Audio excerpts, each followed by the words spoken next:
¿Aló? ¿Rockstar?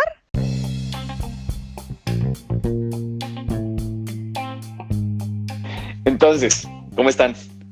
Muy Estamos bien. hoy en la primera charla que vamos a armar de temas de derecho de entretenimiento y temas de música para proyectos musicales. La idea de estas conversaciones es darle herramientas a los músicos que tienen sus propios proyectos, que están gestionando sus proyectos. Estoy sentado con dos abogadas que admiro un montón que trabajan en esta industria y mi nombre es Santiago San Miguel y los vamos a acompañar durante todo este rollo. Les voy a dar la palabra a ellos para que se presenten. Hola, mi nombre es Mónica Zuluaga. Yo soy cantante y compositora y abogada especialista en estos temas con una gran pasión por el trabajo con los artistas, con los creadores, especialmente con los músicos. Y muy contenta de estar conversando con ustedes en este rato. Y bueno, falto yo. Mi nombre completo es María Camila Renza. Soy socia de Santiago. Tenemos un estudio de entretenimiento. Y bueno, nos dedicamos a asesorar artistas. Creo que el punto que nos une a los tres es precisamente ese, nuestro interés en darle al artista información o por lo menos algo que escuchar y que lo entretenga y que le enseñe algo al final del día y que sea un buen rato.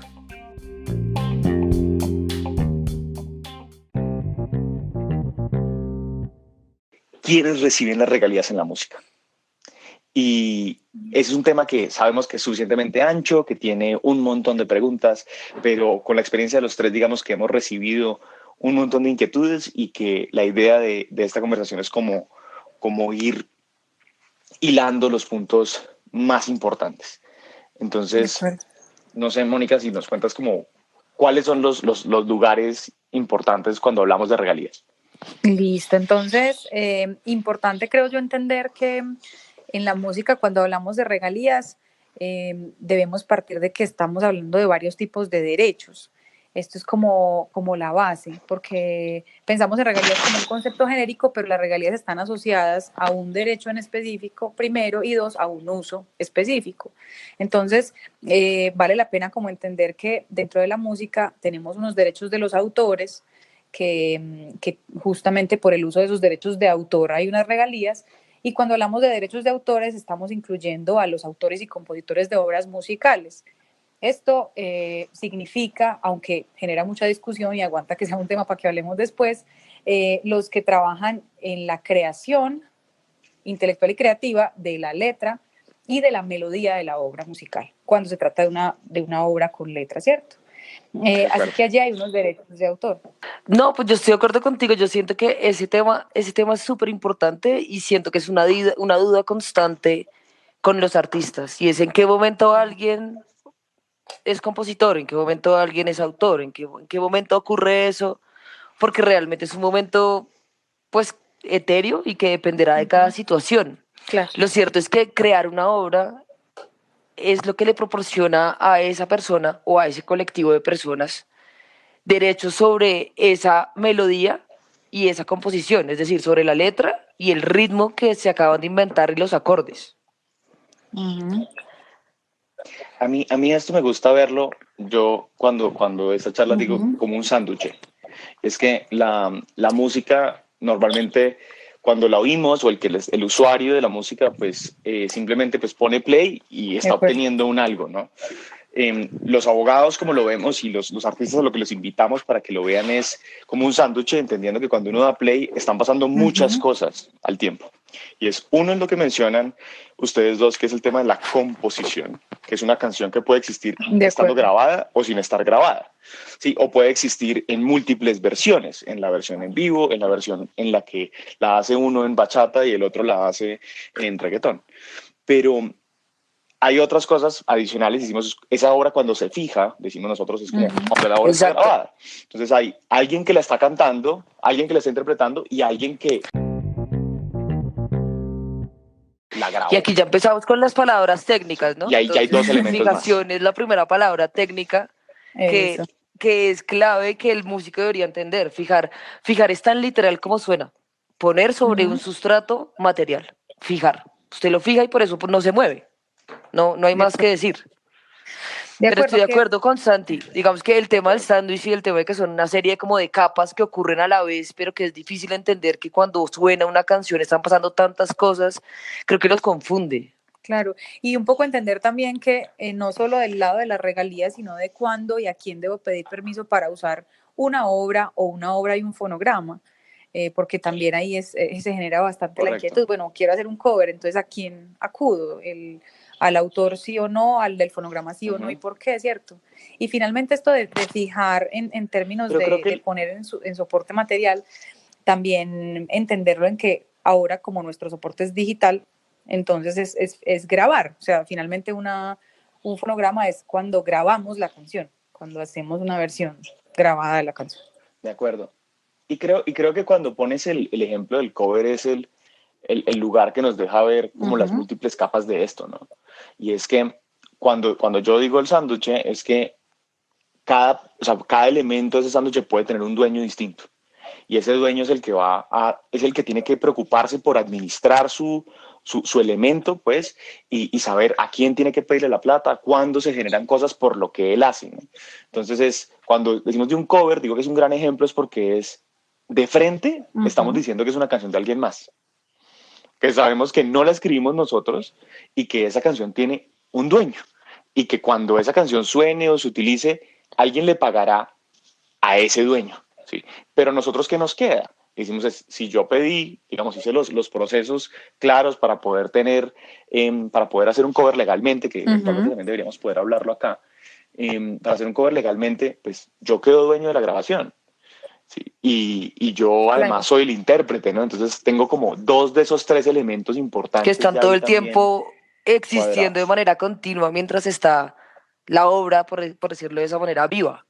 Entonces ese autor es el que está recibiendo esos derechos de autor, que fue el que escribió la música y la letra de esa música. Pero entonces, listo. La pregunta es ¿cuándo? Sí, tenemos esos 3 elementos y uno dice, listo, ya, yo soy dueño de alguno de los 3.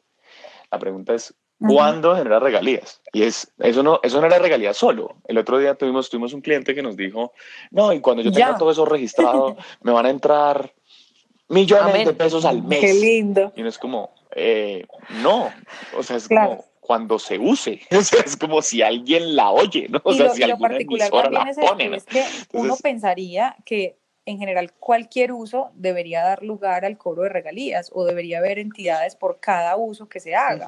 Dice la regla general. Exacto, no ocurre así en la práctica, o sea, depende de no solo el derecho, sino el uso y si ese uso tiene a quien pedirle la plata, a quien cobrarle ese recaudo, que es el otro. Exacto. Yo pienso que podríamos empezar hablando con las que todo el mundo en este momento están, digamos que en furor y es en lo que todo el mundo se enfoca primordialmente, que son las regalías digitales. Entonces, ¿qué pasa, digamos, en un DSP, o sea, en Spotify, ¿no? O sea, una plataforma como Deezer, Google Play, Spotify, Apple Music, en el que, en Tidal, en el que alguien, o sea, un usuario dice, yo quiero oír esta canción, la elige, la escoge, a diferencia de la radio que uno simplemente prende, la escoge y dice, quiero oír esta canción hoy ya. Hay el derecho de quién estamos usando. La respuesta es estamos usando el sándwich completo. ¿Sí? Y estamos usando la grabación que tiene fijada la interpretación de alguien en eso, que está grabando la canción de alguien más. Y aquí sucede algo muy curioso, y es, en ese ejemplo específico de las regalías digitales, al único que no le van a pagar de manera directa es al que está cantando la canción. Sí, ese es al intérprete, no. Entonces uno dice, ok, ¿y al resto qué? Entonces hay una que es fácil, es ¿quién es dueño de la grabación? El dueño de la grabación recibe la regalía que se genere por la explotación a través de su agregador digital. O sea, la persona con la que hayas llevado a la plataforma. Como de recomendación, y es que a veces montamos la música sin estar seguros de ser los productores fonográficos. El productor fonográfico es el que paga y dirige esa grabación. Es posible que nosotros cantemos en la grabación, es posible que seamos los compositores, pero puede que no seamos los dueños de la grabación. Entonces es como que estuviéramos incluso montando en plataformas un fonograma del que no somos los titulares. Entonces, primera recomendación ahí para tener en cuenta tener la certeza de que en efecto somos los productores fonográficos y podemos por eso recaudar o tener el permiso del productor fonográfico para recaudar. Hay un tema importante, de hecho a mí me pasó también un caso esta semana muy interesante y es que tienen el máster, de cierta manera son los productores fonográficos porque finalmente grabaron la canción y pusieron todo digamos que despliegue técnico, pero en este momento el intérprete con el que grabó la canción es un intérprete que está firmado pues como por 7 majors a la vez y sus canciones son un tema dificilísimo y claro, en este momento del que tienes que pedir permiso es del intérprete de esa canción para que efectivamente todos estemos de acuerdo en que vamos a publicar la canción. Entonces otra vez vuelve y se activa este sándwich del que habla Santi y nos toca estar pendientes de que todo esté ocurriendo de la manera correcta a la vez.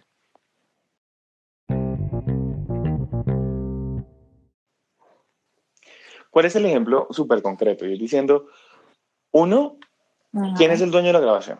¿Sí? Mónica dice, el que tenga la dirección, tenga la financiación, y ahí nosotros en blanco y negro decimos quién puso la plata. O sea, quién puso la plata para que esto se grabara. O sea, quién puso la plata para el estudio, quién puso la plata para los músicos, quién hizo la gestión. Hay algunos proyectos que ni siquiera están poniendo dinero para eso, sino que simplemente que lo gestionan, o sea, que son los que cuadran las sesiones, son los que hablan la gente, pero cuando no hay dinero tendrían que ser muchísimo más claros, ¿no? Tendrían que ser muchísimo más abiertos en poder hablarlo y decir quién va a ser el dueño de esto al final del día. Y al final debería ser una conversación, ¿no? Estoy de acuerdo contigo, que debería ser un tema que se trate finalmente. Y teniendo en cuenta que pueden haber varios dueños, que podemos tener un porcentaje, cada uno distinto sobre ese fonograma. Y un tema que nos va a salir de manera recurrente y es que aquí lo importante es que todos estén de acuerdo. ¿Sí? Y es porque o sea, en temas de propiedad intelectual, y eso será recurrente entre nuestras conversaciones, la mayoría no importa. Aquí lo que importa es el consenso. Entonces, si nosotros tres llegáramos a hacer una grabación, como puede ser esta, si los tres somos dueños, pues el uso tiene que ser entre los tres de acuerdo. Acordado. Entonces, primero, decir quién es el dueño. Y cuando se va a lanzar en una plataforma, entonces uno se lo entrega a un agregador digital para que lo lance. Pero así no vaya a recibir plata el artista, o sea, va a recibir solo plata el productor fonográfico, sale el tema que dice Camila, y es quiénes están en la grabación. Y es que cosas que han sucedido es gente que grabó artistas que en este momento son muy famosos, que tienen un montón de contratos encima que les limitan sus cosas, pero esas grabaciones se quedaron enterradas, ¿no? Y cuando el artista logra un cierto nivel de reconocimiento, digámoslo así, ese productor dice, es un buen momento para lanzarlo porque yo me voy a subir a esta ola como gratuita. Y es como, no, man, eso no es tan así. O sea, que tú seas el dueño está muy bien, pero al mismo tiempo el artista que está ahí, si tiene unas obligaciones contractuales con un sello discográfico, como puede ser que sea un artista exclusivo, hay que pedirle autorización a ese sello. Entonces, no sé si, pues, digamos, lugares donde uno ve, ¿no? Y es en los CDs salía muchas veces como abajo en el booklet, este artista aparece cortesía de lo que sea music, ¿no? Sí, después no es cortesía en el fondo, o sea, es como, sí, el sello no es como que haya tenido la cortesía de prestárselos, no, pero sí los autorizó. Sí, es como un auspicio. Es una recomendación importante y es, bueno, cuando vamos a lanzar, no solamente verifiquemos que somos los productores fonográficos, sino que tenemos la autorización de los intérpretes y los ejecutantes, ¿cierto? De acuerdo. Entonces, en digital pasa ese pedazo, digamos, que es súper obvio, o digamos, súper evidente, ¿no? Yo uso una grabación, pues ¿quién va a recibir? El que es dueño de esa grabación. Pero hay un segundo tema dentro de ese mismo sándwich que es mucho más, digamos, enrevesado, que es, ¿y los autores qué? ¿Se pagan ahí? ¿No se pagan ahí?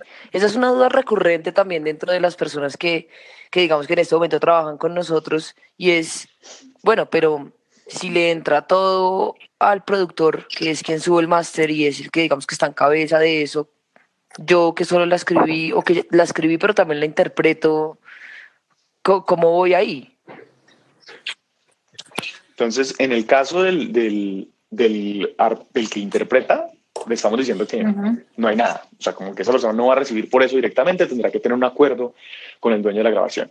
Pero en el que es el autor, hay una vía larga, y es los DSPs, que son las plataformas en las que uno oye la música, tienen acuerdos o no con sociedades de gestión colectiva, que son pues como Saico, digamos, ese tipo de entidades que recaudan, o con editoras musicales directamente, usualmente con las editoras que tienen grandes catálogos, y les pagan directamente cuando se usa. ¿Qué pasa? Digamos, Spotify tiene ahorita una demanda inmensa que creo que ya están terminando ese proceso, arreglándolo por las buenas, creo, porque al inicio la plataforma no tenía cómo acreditar cuáles eran las canciones que estaban sonando. Sí, uno podía poner el título, uno podía poner la grabación, uno era dueño de la grabación, pero no había cómo informar además en metadatos cuál era la canción que está en el fondo. Claro.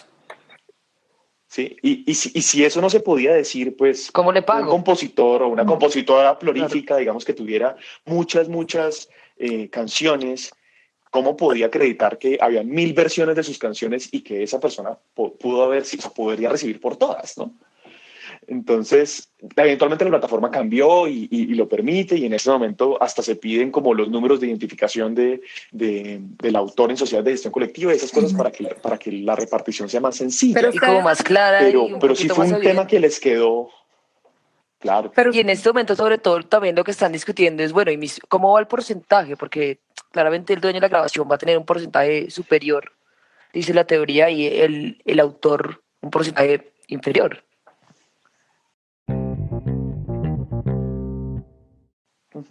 Yo he encontrado una cosa que puede que no sea técnica, pero que lo he visto en la práctica, y es lo siguiente, y es dependiendo de la manera en la que se use, se paga de cierta manera más a uno u otro. Me explico.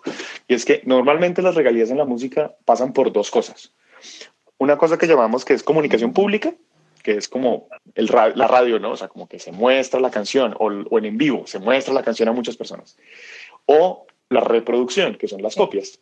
Entonces, cuando se venden copias digitales o físicas de la grabación. de las grabaciones. Entonces, cuando es comunicación pública, usualmente se le paga más al compositor. Exactamente. Y cuando es reproducción, se le paga más al dueño de la grabación. Sin que haya una condición legal o un criterio legal para que sea así, ¿cierto? Esto es pura... Exacto, es pura costumbre. Exactamente, es una reglamentación creada mientras va andando y creándose la industria musical y las plataformas y todo lo demás. Sí, entonces, claro, en los en vivos, pues autores, en la radio, autores. Lo chistoso es que en el digital parecería que es igual a la radio. Pero no. Pero en el digital es al revés. Y es una reproducción. Se entiende como una reproducción, entonces se le paga más es porque hay archivos temporales que se guardan dentro del celular, y entonces es esa discusión de ese lado. Pero sí paga distinto y paga menos al autor.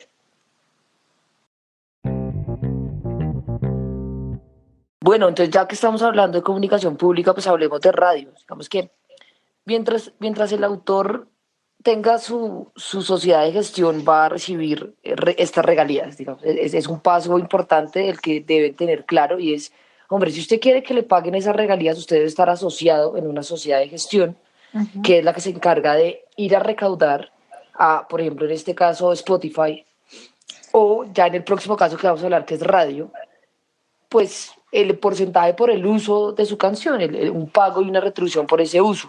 Entonces, en radio se está comunicando la canción, se está comunicando la grabación, y volvemos al sándwich.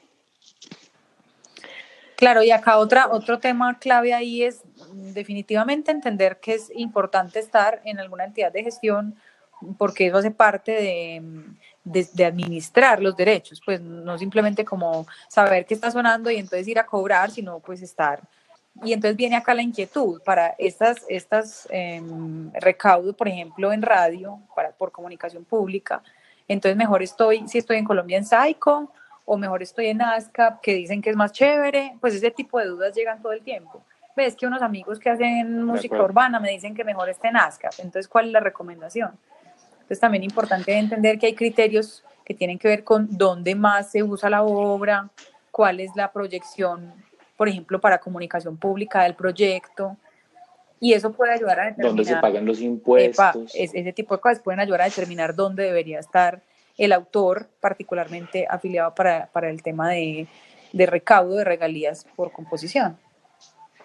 Sí, el De tema está acuerdo. claro. Yo soy un detractor de la radio, digamos. O sea, como digo, yo en este momento ni confiaré en eso. La gente le tiene un montón de fe y además los artistas creen que No, no solamente quieren pegar en la radio como quería pagar Jorge Villamizar en los principios de los 2000, claro. sino que además creen que la radio paga un montón de dinero en regalías. No. Y Exacto. Y pues no. yo creo que el en vivo puede tener unos lugares más interesantes que se presentan en vivo el grupo o ante una cierta cantidad de personas con boletería y demás, puede generar una cantidad interesante. Hay una cosa que hay que tener en cuenta, digamos. Uno, y estoy de acuerdo con Mónica, o sea, es la recomendación es, hay que tener una igual, no sé, o sea, como que hay que averiguarlo, decidirlo, De acuerdo. pero hay que tener Escoja, una, por favor, ¿sí? exacto. Escoja lo que usted quiera, pero haga. Exacto. No importa si usted es independiente, Tenemos suena muy varios interesante, artistas. pero no. Exacto. Tenemos varios artistas que se cuelgan de, ay, es que yo espero el No, retroactivo. ¿cuál? Y duran 5 años esperando a escoger cuál es la sociedad de gestión que quieren. Y es como, man, no importa, si de pronto te metes a esta y no te sirvió, pues te cambias a otra, pero ya empiezas, ¿no? O sea, como que ya haces parte de la gente que se puede cobrar. También la inquietud de si puedo estar en dos, ¿cierto?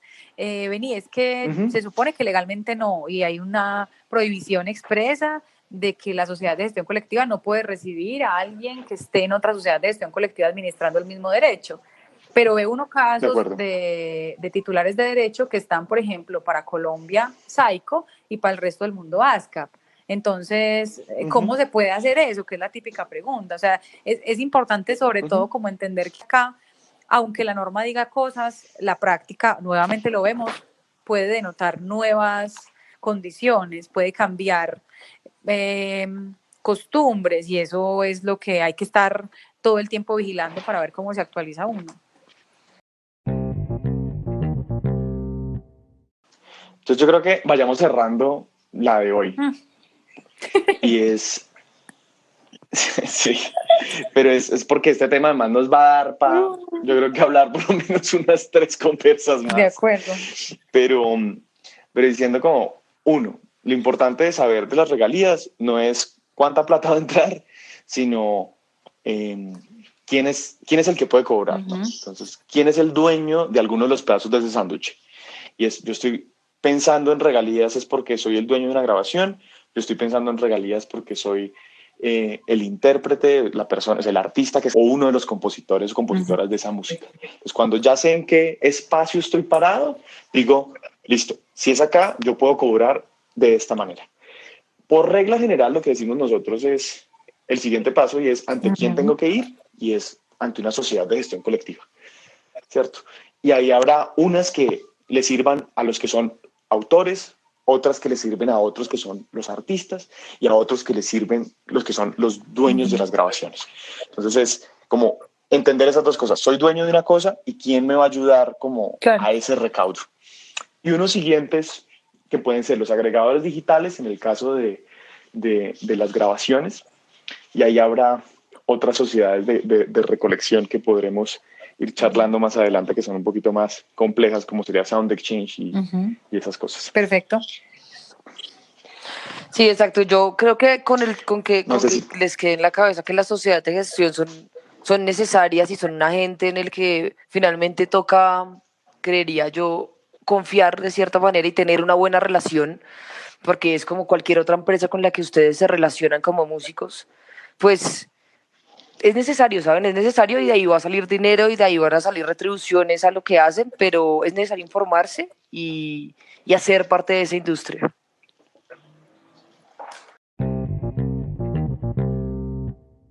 Entonces, Mónica, no sé si te ocurre recomendarles algo. Yo ya les recomendé la sociedad de gestión. Listo. Pues yo recomiendo tener claridad de titularidad de los derechos justo antes de hacer cualquier tipo de uso de la obra y del fonograma.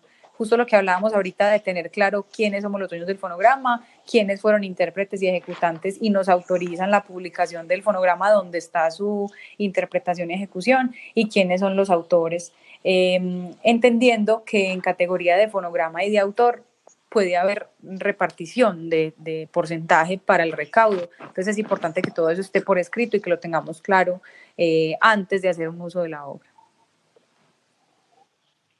Yo haría una recomendación, y es que los independientes se crean el cuento de que son independientes. Y eso significa para mí lo siguiente, es que entiendan que pueden tener muchas camisetas puestas a la vez, o que además, por ser independientes, están llamados a tener muchas camisetas puestas a la vez. Entonces, lo que veo muchas veces es que el artista independiente cree que solo es autor o cree que solo es dueño de fonogramas, pero no se da cuenta que tiene esas 3 camisetas puestas al tiempo y que cada una tiene una manera diferente de pensarse, tiene una manera diferente de recaudo, tiene una manera diferente de buscar cómo pues, administra todos esos lugares de ingreso que podría tener su proyecto. No sé, tú, Cami.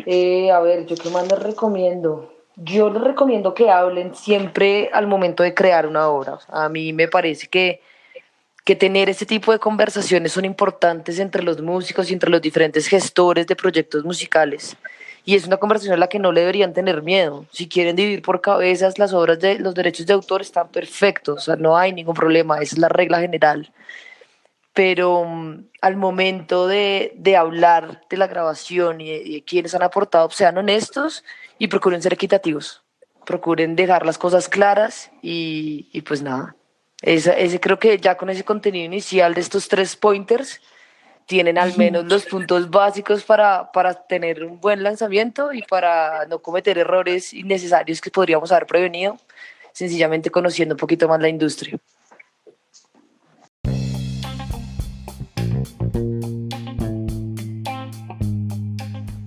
Bueno, súper. Entonces yo creo que con esta cerramos la primera. Vamos a ver cuántas conversaciones nos dan. Yo creo que hay mucha tela por cortar. Creo que hay muchas cosas que podemos charlar en esto. Y de verdad, pues muchas gracias por acompañarnos. Total, ojalá lo disfruten y ojalá nos podamos seguir escuchando nuevamente.